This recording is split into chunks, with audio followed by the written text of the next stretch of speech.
Do you feel that with your experience that Power Automate is helping or could help educators focus on pedagogy and connection rather than admin heavy processes? So I use Power Automate for emails for personal tutors. So that kind of the task that's often on your to-do list, but that gets pushed further and further down the to-do list in terms of reaching out for that. Please book a meeting with me. I have those scheduled on Power Automate so that they automatically send every 2 months or so that the student gets the email and I don't even have to think about it. They're automatically getting that reminder. That's one of the examples. I've used it for reference writing. It can take out some of the mental load of those processes, which in turn allows you to have more time to work with your students. Have you ever counted at how much time it ended up saving you? So on average, it saves me about 50% of my Oh. time. Yeah, so my amount of time marking went down by about 50% on average, depending on the different assessments.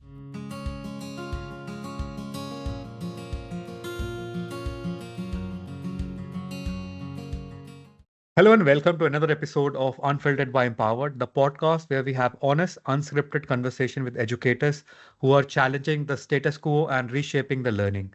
I'm your host Anshul Lau, and today we are diving into a topic that sits right at the intersection of pedagogy and technology: how automation and digital tools can enhance teaching and assessment without losing the human touch. Joining us is Rebekah, who is a teaching fellow at Aston University, who has been doing some fantastic work using tools like Microsoft Power Automate to reduce administrative burden, support student tracking, and even design more engaging learning material. Rebecca, it's a pleasure to have you on our Unfiltered by Empowered podcast. And thank you so much also for giving a session on Empowered webinars as well as running a training. And all our listeners can find the link for your training in the description if they would like to have a chat or have access to that. And before we dive in, would you tell our listeners a bit about yourself, your background, and your current role, please? Yeah, of course. Thank you so much for having me today. So, my name's Becca Mangon. I am currently a teaching fellow, though actually officially today, I can say that I am a senior teaching fellow because I've just secured promotion within my current Congratulations on that. institutions. Thank you so much. First, hot off the press, news announced today. So I am a law academic. So I predominantly teach within the undergraduate law LLB at Aston University currently. I've been teaching for about 10 years full time now. And I would definitely say that I classify myself as a teacher in my role. That's where I see all of my value. It's educating and coming up with innovative ways in order to do that. Oh, that's brilliant. And so I think it's we'll also focus on technology use in your teaching. So what sparked your interest in the intersection of technology and teaching?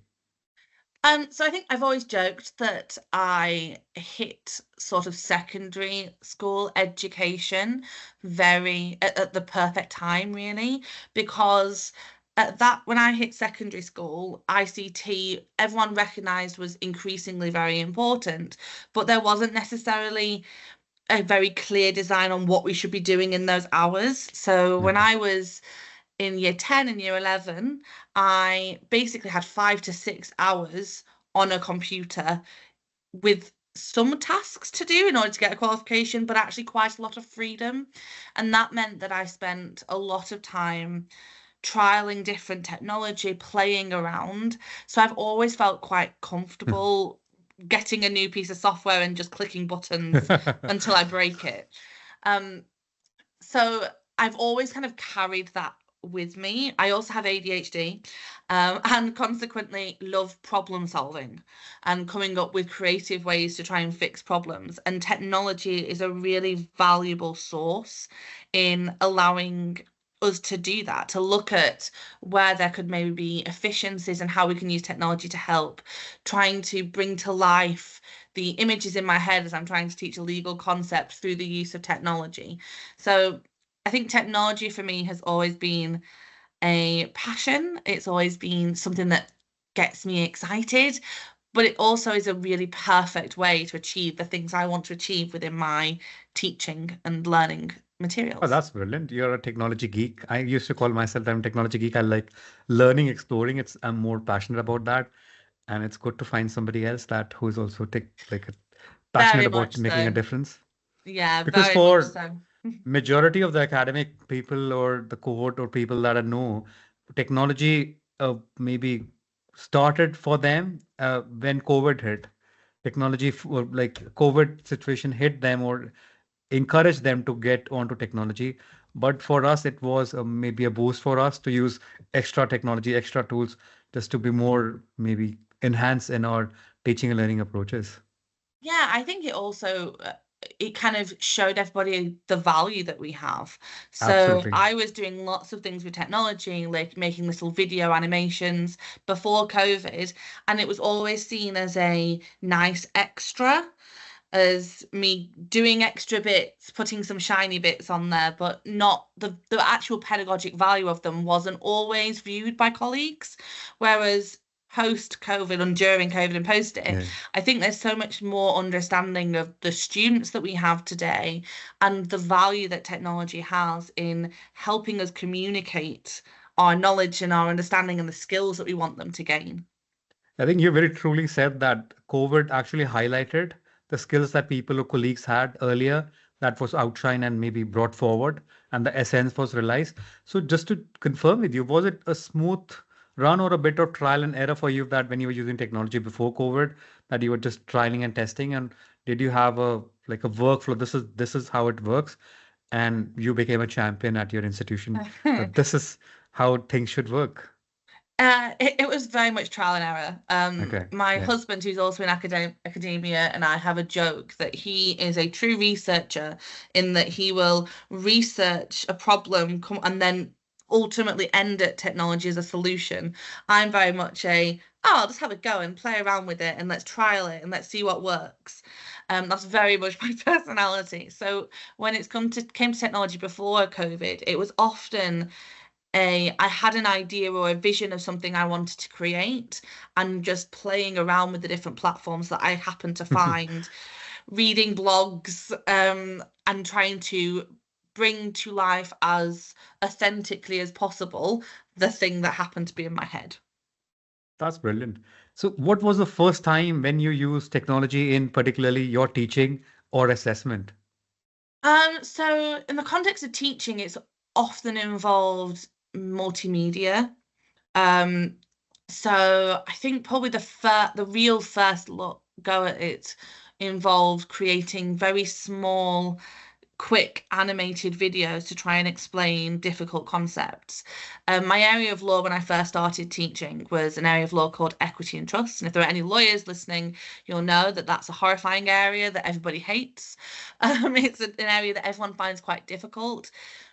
And I wanted to try and explain those complicated concepts as shortly and as concisely as possible, so that then there was an in for students so they could go off and do additional research and yes, find the detail and the complexity, but always had that clear starting point.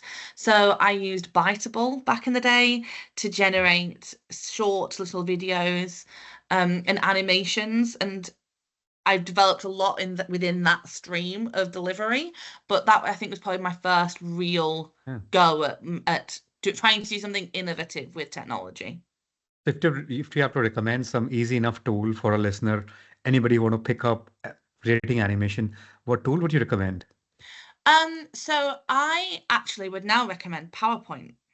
Ah, So I have increasingly started to use PowerPoint within animation because of the vast number of icons that they now have. And I have a little training video that I'm happy to share and some resources where I have created backgrounds or created scenes, edited the people that you can get within the icons on PowerPoint in order to make them look actually like people. And then simple animation tools work yeah. really well in terms of getting them to move. And I have envelopes with letters coming out of them for a simple, quick way that's easy to embed within your teaching. PowerPoint has some really strong elements to it. I think the mentioning of PowerPoint, it's really interesting for me because, and you must be a power user or super user of Microsoft tools. I can surely tell that because for animation, I wasn't even thinking that you'll mention PowerPoint. I've used so many different tools, but it's good to know that. And thank you for mentioning that. We'll share the link for your use of animation in PowerPoint in our with our listeners also. And when it specifically come to marking and admin tasks, what made you explore Microsoft tools and what was the pain point basically that you Yeah. had to come? Like, did you think of that there must be a better way to do this, or were you just already aware that this is how it can work? So I think there was 2 points. So the first was that there was absolutely me thinking there must be a better way to do this. I used to mark by often having lots of Word documents open with text that I'd written because you were always seeing the same issues. Yeah. So I'd have this one Word document that was always end up being multiple Word documents that I'd accidentally close and not save because they'd just be open all the time. So I'd lose it all. It also required a certain amount of memory to try and go back to find different students' work, to find that particular sentence that I liked for this new student. So it always felt very cumbersome and like there must be a more efficient way to do it. The other reason, so as I say, my husband's also in academia, Yeah. and we work very closely together, and he really struggles with marking and really doesn't like it. And it's always been a real emotional process for him in terms of getting the marking done to a high standard by the deadline. So a part of it was also out of a motivation to make it more efficient for me, but also to really help those academics like my husband who really want to do a thorough, comprehensive job, but whose institutions don't permit the amount of time we need in order to do it. So that was the problem that I wanted to try and fix. And I found Power Automate by complete accident by just Googling the word, Googling terms to try and find something to help me do it. So you are the solution finder at your home also, personally as well as professionally, I would say that. Very much so. That is very much how my brain works. I'm like, there's a So problem, let me fix it. So did you start with Excel particularly, or did you straight away went to Power Automate? And how easy was it to learn when you start, like you accidentally came across Power Automate? So how did you learn yourself? I know you mentioned that you like exploring technology and playing around with it. So what was your first step? Was it literally for checking with for assessment, or did you try it out with something simpler and then you eventually went on to assessment? So I started with assessment. Oh, So I think I originally started with Microsoft Forms because I felt in my head the thing that I could visualize in terms of what I wanted to build was a list of statements all in one place that all I had to do was click rather than having to copy and paste them. So Microsoft Forms really seemed to work there. I've always liked Microsoft Forms for basically everything in my life because it keeps my email inbox neat and tidy because it's always stored within that one form, all the responses. So I felt comfortable with Microsoft Forms. And then when I found Power Automate, the first time, I think the most basic form of it is actually really quite easy. There are enough templates out there, and I have some very basic templates out there to get you started. The more challenging parts came when I wanted to, say, remove punctuation automatically, or where I wanted to build it so that it sent an email, but also calculated a mark for me. So yeah.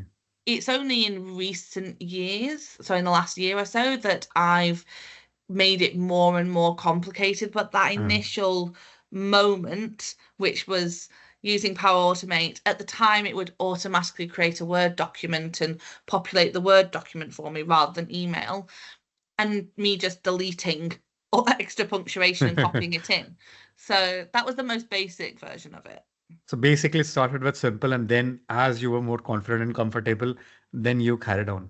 This, Yeah, I think also it's one of those things that grows naturally as you yeah, see yeah, the data that you can get access to. It makes you think, well, what could I do with that data? How could I make this better? What else could I do with it? And it's a little bit addictive. You can't, because you suddenly see the Yeah, potential for it yeah, to organize your entire life, and then you start using it for everything. yeah. And do you feel that with your experience that Power Automate is helping or could help educators focus on pedagogy and connection rather than admin heavy processes? Absolutely. So I use Power Automate for emails for personal tutors. So that kind of the task that's often on your to-do list, but that gets pushed further and further down the to-do list in terms of reaching out for that. Please book a meeting with me. I have those scheduled on Power Automate so that they automatically send every 2 months or so, so that the student gets the email and I don't even have to think about it. They're automatically getting that reminder. That's one of the examples. I've used it for reference writing. It can take out some of the mental load Yeah. of those processes, which in turn allows you to have more time to work with your students. Equally, just in the context of marking, a lot of the statements that we have in the Microsoft Forms, they're generated before the assessment, so at a time when you are maybe have more energy and more mental load to come up with really valuable pieces of feedback for the student. But because it makes the process so much quicker, we can also add far more personalized in-comment quick marks, for example. Yep. And also, moving forward, for our listeners, can you just explain, do we need any or does anybody need a technical expertise to set up a Power Automate workflow? Or is, I know you already mentioned in previous session, but for somebody listening at first time, it'll be really helpful if you can explain what basic skills somebody would need to get started with using Power Automate for any of the processes that you have mentioned. So actually, it's quite simple. There are lots of guides, and as I say, I'm happy to share the toolkit that I put together that has step-by-step guides. Once you set it up once, you can then duplicate it. So you actually only have to understand the basic process once of doing it, and then you can forget all about it because you can just keep on using the same one or duplicating it and making some small amendments. It really is as simple as just following a process of clicking a few buttons.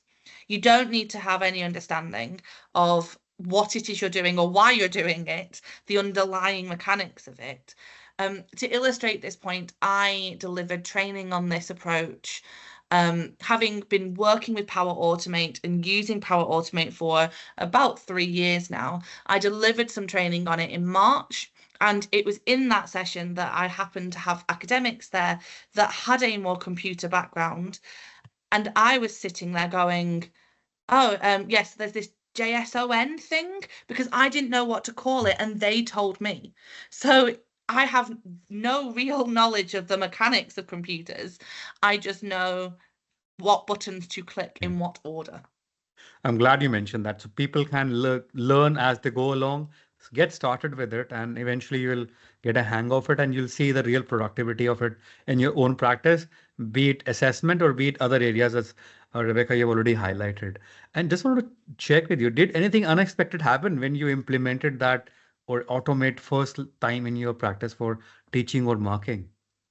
Yeah, so when I first implemented it, one of the biggest concerns I had was that students were going to say, this feedback feels copied and pasted, because I had lots of statements and lots of comments that I was able to click on. But as soon as students realized that there were common sentences, I was concerned that they would push back on the fact that they didn't feel like it was Yeah. personal feedback. But actually, ever since I've been making use of it, the feedback from students on the quality and the detail in the feedback has been that it's of a really high quality. I've had multiple students talk to me about how it's the best feedback they've ever received because the efficiency, the speed means that I can Yeah. provide more feedback, but also more detailed and more bespoke feedback to their piece. So I think that was my biggest surprise initially, was that just the fact that I was concerned I'd get pushback from students, but actually I've now used it in peer marking. I've used it in marking of exemplars, that kind of activity where you get students to look at exemplar answers and mark. I've used it in both of those cases as well, so Yeah. students can actually see the process and they really love it. Yeah, absolutely. Love that training that you did for us. And I believe, as per the example you showed, to some extent it's automated, but there is still an element of personalized feedback that you can still add on top of your automated comments. That basically that saves time. Am I right?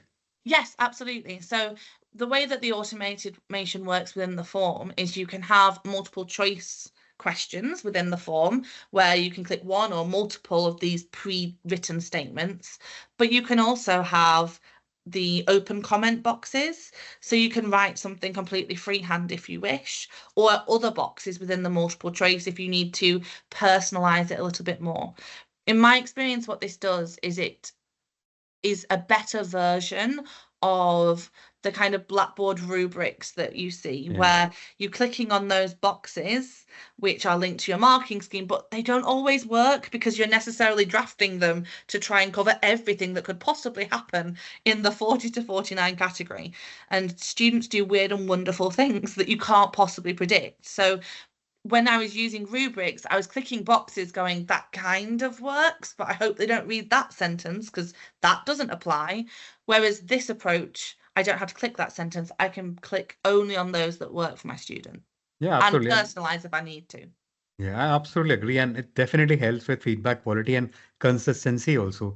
But have you ever counted at how much time it ended up saving you overall when you're marking or teaching, or even if you ask your husband if he's using the same process, how much time is he ended up saving? I know it's time taking, little time consuming, or you need understanding of the system to set up the process.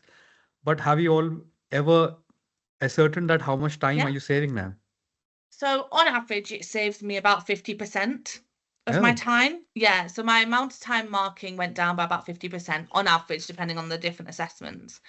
By way of to explain, so we mark predominantly long written pieces of work. So I was marking some 2,500 words answers, and it was taking me about 12 minutes a script to use the form. So way under, I think most universities now have a kind of 20 minutes per script kind of rule when it comes to marking. So it was under that amount of time. What I have found though is that whilst at its most extreme you can cut loads of time out, what I've actually ended up doing is using probably about the same amount of time, but just providing way more feedback. So the actual bit of ticking the boxes and writing individual parts for my general feedback, that is taking much less time, which means that I can now actually go through and really say, so this is an example of this problem. Let me show you how to fix it. So my feedback is so much better. So I still use the same amount of time, but it is about, as I say, about 50%. but that's really awesome. That's a huge time saving. And when you're marking hundreds of script in the marking period. Mm, And absolutely. And and did also, what I you guess, sorry, what I'd add is that it also is so much better from a calibration and moderation perspective and from a confidence perspective. Because one thing yeah. that I would find is that I'd be quick marking initially, and then about halfway through, I hate everything about marking and suddenly doubt everything about myself as a marker and doubt all of my marks.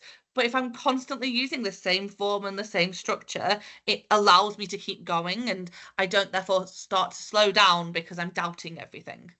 And then I can imagine that you can spend the save time in maybe personalizing the feedback for the students that rather adds value and impact for their own learning for the future. Yeah, absolutely. So the saved time means that I can really provide the feedback that we all want to provide. It's all well and good as saying, oh, okay, well, this reference is wrong. But how is it wrong? Let me explain. Let me show you why it's wrong. Or Yeah. you could have used this authority better. Rather than me just saying that, let me show you how you could have used it. But under the current stresses that higher education is under, it's almost impossible to get that level of feedback in. So this allows me to generate feedback that's of high quality and have some space to do that work. Absolutely.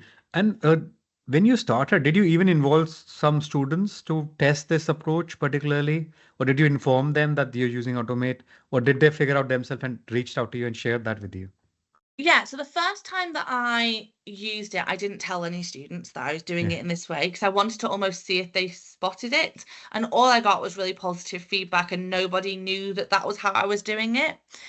The second time, the second assessment that I made use of it for was for final year students. So I showed them, I explained the process because I wanted them to have a greater understanding of the Yeah. marking rubric and the marking process themselves.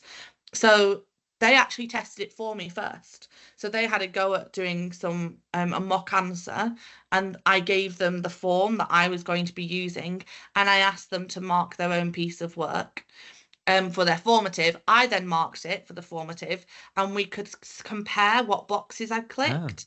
So if they'd given themselves a first and I'd clicked the boxes and given them feedback that was actually more like a 2-2, it meant that I could say, you're misunderstanding this particular sentence. It's Yeah. pitched at the wrong level.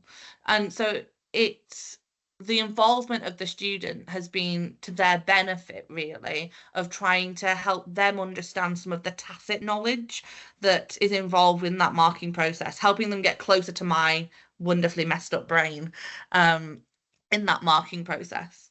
But I feel this scaffolded approach that you adopted to give an understanding to the students, actually, it's a brilliant approach that they're also understanding clearly how you're going through the process. It's less about the process, it's more about understanding the process and applying that to their assessment and understanding why you have given them a score and understanding the rubrics basically. I think Yeah, well, it's a wonderful approach that you took. Well, the more that you understand what it is you're being marked against, the more likely Yeah. it is that you're going to achieve them. That's common sense. So in subsequent years, as my cohorts have got bigger, I've set this up automatically using with Blackboard. So I have a Microsoft form that's live in Blackboard with an exemplar. The students will fill it out, press submit, and as soon as they click submit, they receive an email, which is, this is the feedback you gave them, this is the feedback that I gave, what are the differences? So there are ways that you can set this up so that the students really get value out of the tasks that we know should be valuable, like looking at exemplars and peer marking, but which actually sometimes can fall flat. This is a really good way of using technology to make them work efficiently like we always wanted them to. And also to confirm with you, are you only using in your department or did you scale it out with your other colleagues in the department? And yeah, I'll be curious to know that. Yeah, so it's being used across multiple modules on the Uh, program that I teach on at my university. Um, so it's in particular, it's being used in our first year skills module, because in that module, all personal tutors were involved in the marking of formative feedback, and there were multiple assessments across the a tight 6-week block. So I had all of the tutors making use of it to ensure that standard feedback, but also so we got some valuable cohort level feedback from it too.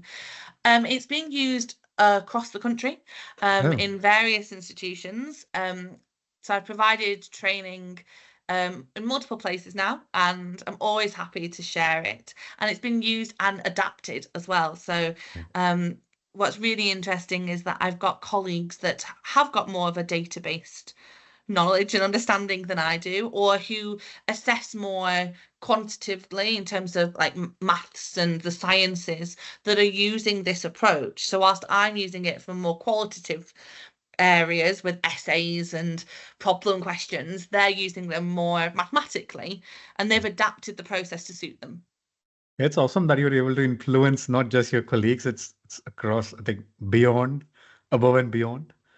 I And think it's one of those things that once we kind of came up with it, it's something I'm very proud of having kind of come up with the idea from. I know there are a few other colleagues across the country that are working in a similar space, but this for me is it's a game changer and it's a no-brainer. yeah, yeah, It doesn't take that long to set up, especially in its more basic form, and the value that you get from it to be data informed, to be efficient in your marking, to add validity to our assessment and our marking processes, yeah, it's just a no-brainer to include it. yeah.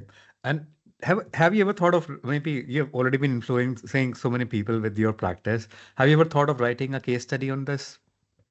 Yes, yes. Um, I have a few times. It's just always been one of those things that has fallen to the side on top of all the other work that needs to be done. Because it can be such a powerful piece of work to influence people with your journey, how brilliantly you have explained how you have come into the gaining expertise over the tool. Because overall, capturing that as a case study and sharing different examples over the period that you've used can make a massive difference. I'm sure Microsoft might approach you to tag you for their product. Yeah, thank you. Yeah, so the next step in what we're looking to do, so I'm working with a colleague, hopefully over the course of the next academic year, who's doing something very similar with Power Automate for assessment to really hopefully design a really effective toolkit. So I have a toolkit that works quite well, but there's plenty more that we can do with that and embed case studies into that as well so that it can be shared more widely and so we can provide more training. But yes, it is certainly something that the plan is for this academic year, because I've got a little bit more space this academic year Yeah. to try and to push this further. Oh, that's awesome. And when you were introducing to your colleagues in your department, you mentioned it's been using a couple of modules. So did you have to make a business case? Did you have to influence the leadership team to adopt this approach? How did you go ahead with that? So I think on a small scale, you don't really need to have the business case or um, get approval necessarily, Yeah, because yeah. in reality, all we're talking about here is a process of generating feedback. They, management don't prescribe or require us to sit and write our feedback from beginning to the end. They don't tell us how we generate our feedback. So there is a lot of flexibility and scope there for it to be introduced and created and generated in a more piecemeal way. In terms of more broader adoption, so for that one, we have put together business cases for, and I'm optimistic that next academic year that we're going to be rolling it out a little bit more strategically. At the moment, it's been a little bit more, who can I tell? Who can I bother with this approach? Please listen to me. But moving forward, the hope is that we're launching it a little bit more formally. Yeah, that'll be a brilliant approach because I'm sure your even senior leadership could see the value and it'll help across the board for everybody saving time and being more Yeah. efficient and productive. I'm sure that has a value. And what would you say is the most underappreciated benefit of Power Automate that people might not think about? I think it's mental load, the mental load side of marking. I think that we can all start marking and be like, oh yeah, I can get these marked really quickly, and then see our quota get lower and lower every single day. As actually, you started off Yeah, being able to mark 16, 17 scripts a day, and then by about a week in, like our I soul know might what have, you mean. yeah, it's just painful, isn't it? So And yeah, I think the mental load side, this takes a lot of that away, and also it just allows me to be far more planned and deliberate, because I have a constant running total of how many I've done, how many do I need to do versus how many I've done, is a great motivator. yeah, and I believe the forms also tells you how much time you're spending on an average on different scripts. Yes, so Microsoft Form will absolutely do that for you. You can also set it up within the automation to make it a little bit more precise, so that it's the moment that you click the first button to the moment that you click submit. Yeah, Um, and so yeah, there's that constant tracking, but also the data. I think absolutely. the knowledge that the feedback I'm generating isn't just going into the ether, never to be read, Yeah. because even if the student doesn't read it, I can still do something with it because I've got all the data. I was told in a conference recently that feedback isn't feedback if nobody does, if nobody uses it. And we've always focused on students using feedback, obviously very important, but there are other potential stakeholders. As academic staff, we are a stakeholder. We can use the feedback. We can use it to identify areas of skill deficits, areas of law where the students, or areas of subject knowledge where the students have struggled. That information is really valuable, and that's a really good motivator for filling in the information, because you know that you'll have it and it'll be useful in the future. Yeah, absolutely. And I believe that using this, it also doesn't, it also carries on the quality of the feedback and efficiency. Because if you're doing it by yourself, as the time would come in, you'll just realize that I've only marked these many scripts, whereas I should have marked more scripts. then the pressure also adds. Whereas with this, you're saving time, whereas you can increase your efficiency and quality of marking also. Yeah, absolutely. And you feel a bit better. Like I feel Yeah, better when I write quality feedback. yeah, And absolutely. I would say that when I haven't set this approach up and I've just marked freehand, I have far more self-loathing with the feedback. I have far more, I don't like how this flows, I don't like the structure of this, it doesn't look that like comprehensive. I also think that increasingly, I know there's a lot of debate over the length of feedback, how shorter feedback might be better because students might read it more likely to read it and understand it, versus long feedback might be overwhelming. Yeah, But increasingly, what I'm seeing with the students is I do think that they equate the amount of feedback they get with the amount of care that the lecturers have put into it. yeah, And their perception and their view of the feedback and their mark is influenced by that. So if I can provide detailed, thorough feedback that I know is of a high quality, but that I also know that they will link to care and will link to their relationship with me and will yeah. link to they're more likely to listen, I think, to Mm, if I say this isn't great, because they know that I've really looked at it thoroughly. This piece of work that they've potentially poured their heart and soul into for months, they know that I've looked at it. yeah, and absolutely. I'll come back to your even statement that you mentioned earlier that feedback is not a feedback if it's not worked upon. So if student can see the feedback and value that and work upon it, reflect on it, that makes the real value and difference, I Yeah. believe. Yeah, and even if they don't open it up and read it, if I have Yeah. generic feedback that works for my module for my students next year, but also if I can track the feedback, because that's one of the benefits of this approach, track it across the entire academic year, that kid might have never read any of the feedback we've given them, but I can go to the second year tutor or the final year tutor and say, this is the Yeah. skills deficit that these students have. We need to do something about it. And they're getting the benefit from that without even knowing. Oh, yes, absolutely. So basically, you're suggesting that it can also be used as maybe early intervention also. Absolutely. So the approach, you can set it up. So a lot of this involves feeling comfortable with Excel. I play around with Excel and I would say that I am quite competent at it, but I'm by no means a whiz. There are lots of bits that I have no idea it can do. But simply by using Excel, I can create my own dashboard whereby it pulls the information from multiple forms that we've used across the program, and I can track a student's journey. It can allow for a Yeah. more programmatic overview of a student's journey, even in a modular system. So you're suggesting nobody needs to be an Excel expert or Microsoft Office specialist in Excel. They only need to have basic understanding of Excel to get this sorted. Am I right? Yeah, yeah, and then have some more complicated formulas in a document that I just every so often drag across. So I use the index function or VLOOKUP. I have no idea how they work, but I know that I have a basic understanding of I know the first part relates to this column, this part relates to this column. So I can always change it to work in the circumstances that I need it to, but I could never write it from scratch. I have just set things that I copy and paste from. And now I'm thinking that it can also help us even establish some workflow processes, and it can also help reduce the inconsistencies also, I believe, that sometimes do happen in academic processes. Yeah, absolutely. So I guess in the context of marking, so at my current institution, we are big marking teams. We have a very large cohort. So you have multiple markers marking pieces of work.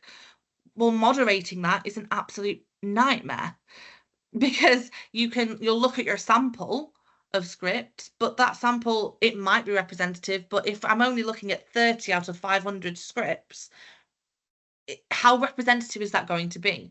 Whereas if I have all of the data, I can do all the data statistical analysis on it. I can color code it so that I can see if one marker is harsher in other areas. It really opens up the possibility to make use of data in a way that allows us to add that validity and consistency. Yeah, that's a brilliant thing that you mentioned here. And I think you mentioned earlier that you have been using Power Automate beyond assessment also for majority of the things. So what are the things that you use Power Automate now for in your day-to-day use case? Yeah, so I think I mentioned earlier that I use it for personal tutoring. So I am increasingly use that to get information from students, but also to send out reminders to students about booking meetings with me. For references, I use it because there's normally a general flow and template to that. We also, at my institution, within our program, use it as part of our moderation processes or as for verification of assessment. So we call it scrutiny. When you write the Hmm. assessment and you get it checked internally before it being checked externally to make sure it's set at the right level. So I use Power Automate to automate that entire process. So you upload your piece of work that you know your scenario, your assessment brief, and then once you click submit, emails automatically send to the reviewers. The reviewers review it within Microsoft Forms. It then automatically gets sent, and I can track the whole process. So I at all times know where people are in the verification of assessment, and therefore I know if there are any issues in terms of, oh, that module's not been signed off yet. Yeah, So it's that kind of monitoring, yeah. checking, collating the information so you don't have to do it by hand. That's really helpful. And for our listeners, it's a good highlight that if they're not into teaching or assessment, there are multiple other ways that you can use assessment or Power Automate. I'll give an example. Started using Power Automate. There was a manual process. We had a MS Teams where people need to be manually added. So I literally created a MS form where Yeah, there's a consent for them to be added. They complete the form, they click send the form, and they'll automatically be added to the teams and get a welcome message. So that saved us a huge amount of work because at the institution where I was working, 11,000 people had to be added to the teams, but we wanted everybody to consent to be added. So yeah. that really helped. So I think I'm glad you mentioned so many different ways. Even I could be thinking now to be using Power Automate. I think one of the biggest ones that I've done, so as I'm the program director of our LLB course at my university, and that means sending out emails to students. And there are some emails that I definitely want them to read. And the best way to do that is to personalize it. So to have it say dear and the student's name rather than the kind Yeah. of I'm sending an email out to everyone To without it all kind of students. to Yes, all yes. Oh, students. Yeah, so I use Power Automate for that. I have a list of my students in Excel with their email addresses, with their name, and it just pulls the information in for them so that then I can just literally click a button and it's sent 1,000 emails to the students that all have their name, that has specific, it might have their personal tutor included within it. It massively reduces the flow workload of having to send emails and pop and personalize, letting all the students know who their personal tutor is. If I have an Excel document with that information, I can just click a button and they will all get an email telling them, rather than me having to email every single student individually or in groups.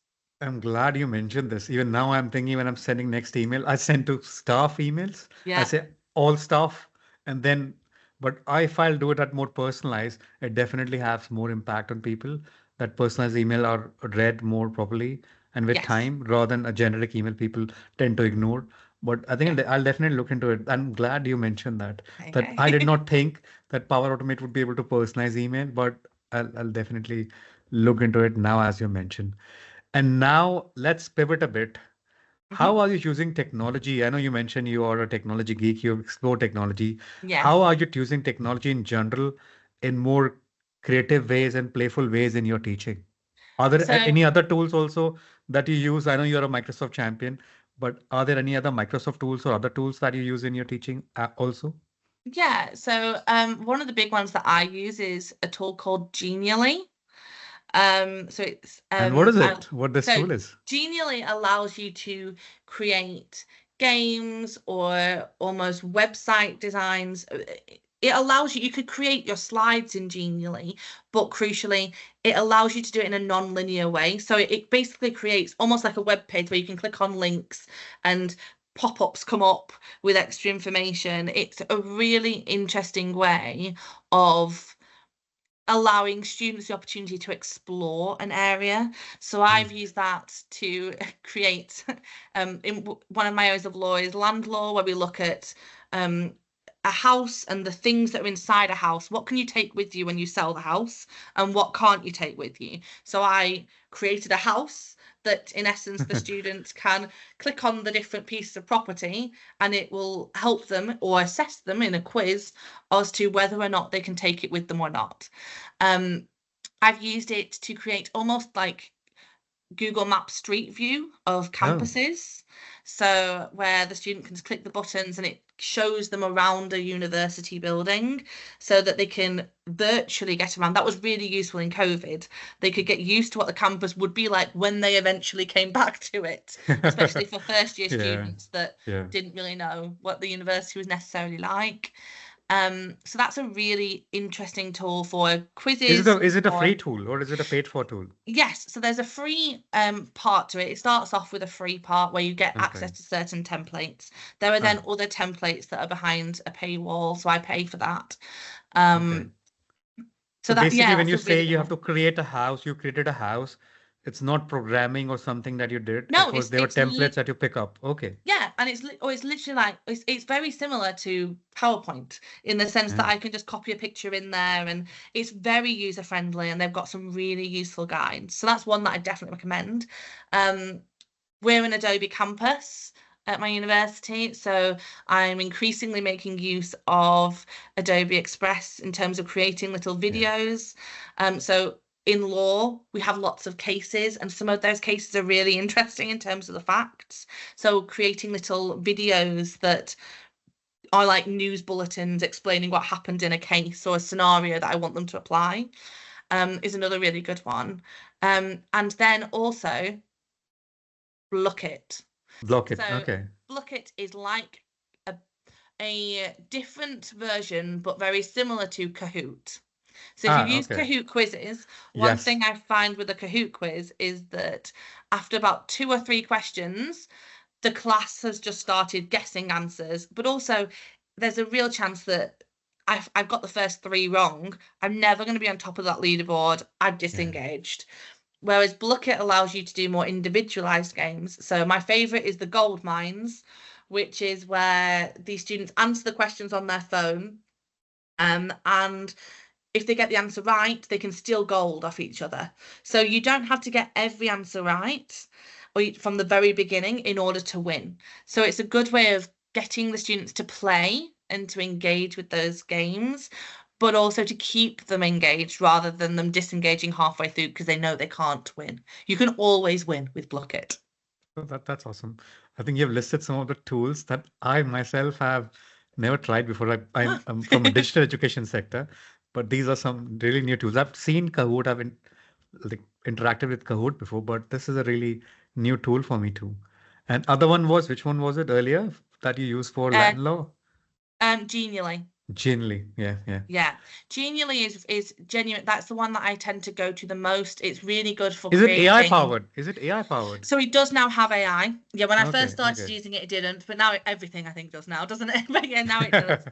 Yeah, But it's really absolutely. good for interactive documents. So I've done uploaded screenshots of statutes, for example, pieces of Okay. legislation, and then had interactive buttons. So you can click on the button and hear me talking and explaining what that little element is. Assessment briefs. I've had my assessment brief up there, so it's like an interactive assessment brief with a quiz at the end, so they can check that they've got all the key information from it. And all of those can be embedded into most virtual learning environments. So we use Blackboard as Yeah. HTML, so the students don't have to go anywhere. It's just there and it looks really professional. Oh, that's awesome. And I'm glad you've shared so many tech tools and technologies for our listeners that people can try out. But having used so many tools in your practices, have you tried any tool and has there been any instance that you have later abandoned the use of those tools that you think that it's not work for my teaching? Yes, I think that we have to be really careful whenever we use technology that we're not just doing it for technology's sake. So there have been several occasions where I've gone, oh, I want to create this thing. I wanted to, so the very first iteration before Genially of my house for the students to look around. I can't remember the platform I used, but I basically created a 3D house that, because a lot of what we discuss is what land is, it goes up to the heavens and down to hell. So Yeah, I wanted to create that. I created it and then went, I have no idea how I'm going to use this. It's nice, but what value am I getting? What are my students getting out yeah, of yeah, it that I couldn't have explained more quickly? And I think that as technology becomes more readily available, as AI becomes more readily yeah, available, it's great that I can create these pictures and these videos, but it's only worth it if they have an actual pedagogic value, if they're going to yeah, help the students understand something. There's I'm not a big fan of doing things for the sake of doing them. So, yeah, making myself into an animation just because I can. yeah. If that's going to make it more interesting and my students will listen, great. But if not, then it's there are other more worthwhile things that I could use technology for. Absolutely. I'm glad you highlighted that. I strongly believe that technology shouldn't be a gimmick Yes. and pedagogy should be the driver, and other technology is only a tool that Yeah. basically used to facilitate and engage our learners. Yeah. And how do you see generative AI supporting content creation without undermining pedagogical integrity? What will be your take on that? So I both love and hate generative AI. I do make use of AI quite a lot. I find it really helpful in helping me, in particular with the generation of artifacts or things to make my scenarios more interesting. So one of my assessments is based on a bundle of documents, which are newspaper articles and Instagram posts. And I don't have the creative writing skills to do those myself. So I will use generative AI to generate scripts for me, to generate the content of those for me. I'll then ask generative AI to make it look like a newspaper article. So for those things, I think making learning feel authentic, there's some real value that generative AI can have. Yeah, I just think we always have to be so conscious of the environmental impact, but also the whose voice is it that I am using. yeah, We all know that generative AI, from a yeah, written perspective, in particular, is very predominantly white male. yeah, yeah, And I don't want to lose my own voice in doing that, or you lose my own creativity in terms of image creation, for example. It has got value. I used it the other day to create some really short little videos that demonstrated a scene from a case that was fantastic. yeah. But then it can also do some, but we have to, I guess, assess its value and use it when it works. And again, not just for gimmicks. Absolutely. And even in assessment, some people use it, but I think there is a concern around ethics and academic integrity. Whereas with your approach of using Power Automate, you still have absolute control and there is no compromise on integrity or ethics on assessment particularly. Some Yeah, I people are mean, still using AI also for assessment, I've seen. I have used AI to help me generate feedback comments, so that can be really good. Absolutely. From a mental load, if I go, this is the problem that I've identified in this student's piece of work. Like, can you help me write that in a more friendly way or a way that they're more likely to, in a supportive way, especially again from that mental load perspective.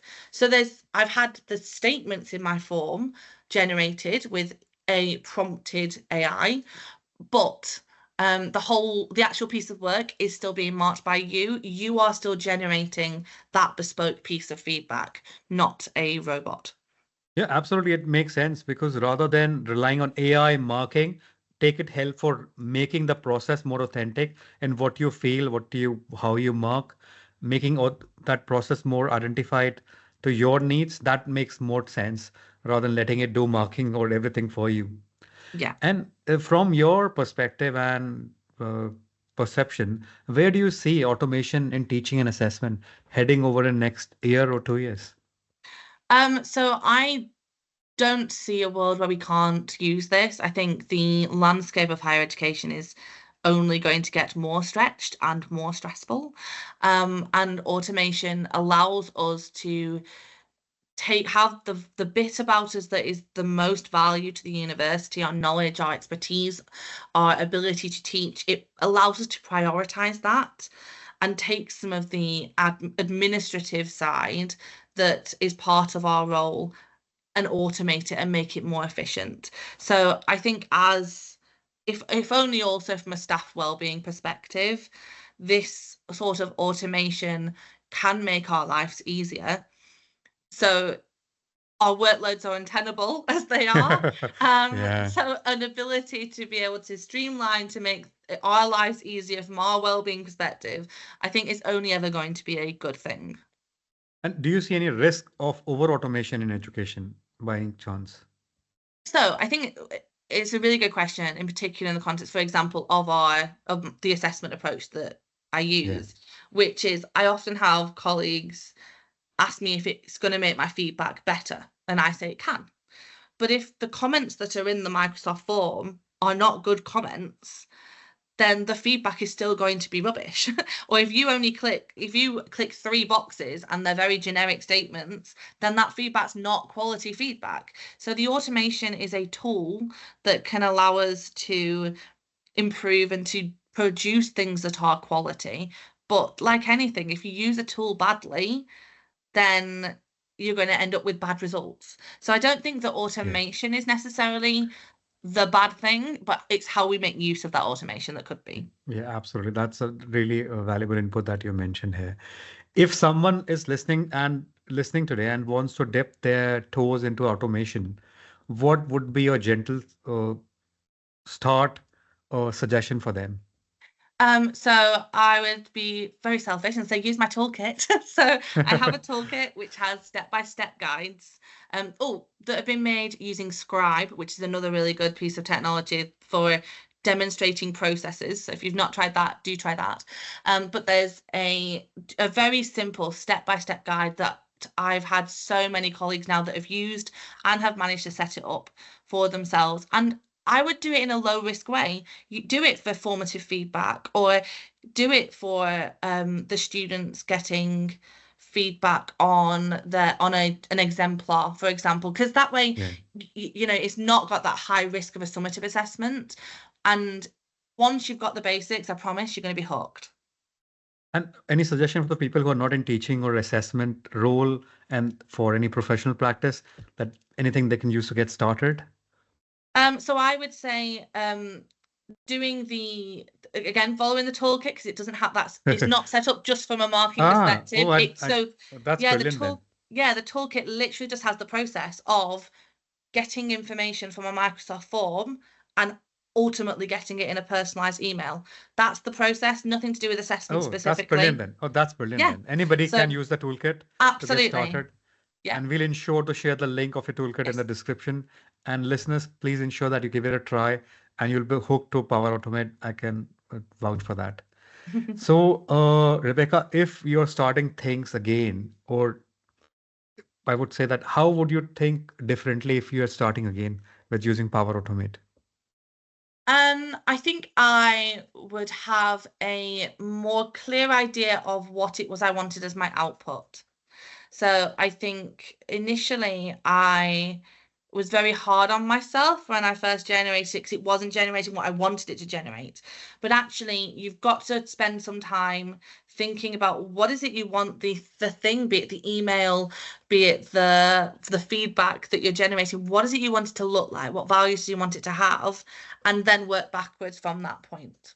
And also to try to not to run before I can walk. So it's okay Yeah. to set up the basic version and delete um have to delete punctuation. It's a pain, but you I can know. replace all. So there are ways to do it quickly. Um, but knowing that you can do it in a very basic way, you don't have to do it in a really complicated way and make it too complex because that's when it doesn't necessarily work or you hit roadblocks and that can be a bit demotivating. Perfect. And we'll also share the link for the training Rebecca delivered in Empowered so that you can learn how to even get rid of that punctuation. Mhm. And before we close, this is one of the last question. Yeah. If you had to describe your vision for a tech-enabled teaching in one sentence, what would it be? Take your time. Oh, goodness. Um, for technology and teaching in one sentence, I'm going to say deliberate, proactive use of technology with constant reflection on your end user. That's my use of technology. I've no idea if that Perfect. works or not. Perfect. That's a brilliant one sentence. And Rebecca, if people have to reach out to you, our listeners, although we'll be sharing that in the description, where can they reach out to you? So I'm on LinkedIn, so you can always message me on LinkedIn, or you could just drop me an email. I'm always happy to help talk. I get a lot of energy out of hearing people's, this is what I want to create, and then helping people to do that. So if you've got an idea, be it about using Power Automate for anything, or video, or Genially, or any of those things, you've got something in your mind that you're like, "Oh, I can see it, but I don't know how to generate it," feel free to drop me a message and I will help to come up with a way of doing it. And that's brilliant. Thank you so much. And that brings us to the close of this insightful episode of Unfiltered by Empowered. And huge thank you to you, Rebecca, for sharing your innovative approaches and thoughtful reflection on how Power Automate can empower educators, not just replace them, but ultimately help us refocus on what truly matters: our students, our teaching, and the human connection at the heart of learning. For all our listeners, we hope this conversation sparks some new ideas and offers practical takeaways you can bring into your own context. If you enjoyed today's episode, make sure you subscribe to our YouTube channel as well and follow us wherever you get our podcast. Until next time, stay curious, stay kind, and keep pushing the boundaries of what education can be and ensure you stay empowered. Thank you.